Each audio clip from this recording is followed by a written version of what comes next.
All right, let's take a moment out from the election coverage and turn to CNBC's top economics reporter, Steve Leisman. He's got some important news on King Dollar, one of my favorite subjects, which did not seem to enter into the election, but may in the future. Steve Leisman, what do you have? Let me tell you, Larry, over the past several days, I have been talking to senior financial officials about the decline in the dollar's value, and they've insisted on anonymity because of the market sensitivity of the issue, as you might expect.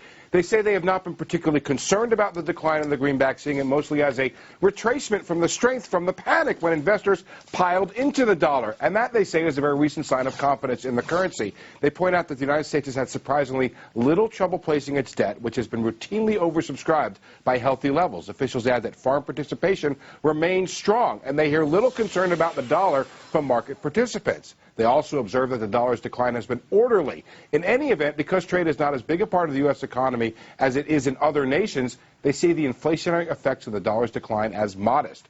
Were it to be seen as a greater threat to inflation, they say their concern would rise. They point out some fundamentals have actually moved in the dollar's favor. For example, the decline of the current account deficit, meaning the U.S. effectively has to borrow less abroad. They said fundamentals argued for greater concern about the dollar as much as 5 years ago when the current account was in much greater deficit. While they see it as a remote possibility, their big concern for the moment is the potential for a disorderly decline in the dollar, which they describe it as a momentum-led sell-off where the market would become untethered from fundamentals. In that event, officials say they have contingency plans of what they would say and do. They decline to specify what those plans would be. They insist those plans are not a matter of heightened concern, just prudent preparation, like a plan for the invasion of a country that is unlikely to invade. You never expect to need it, but it would be foolish not to have it in place. Larry?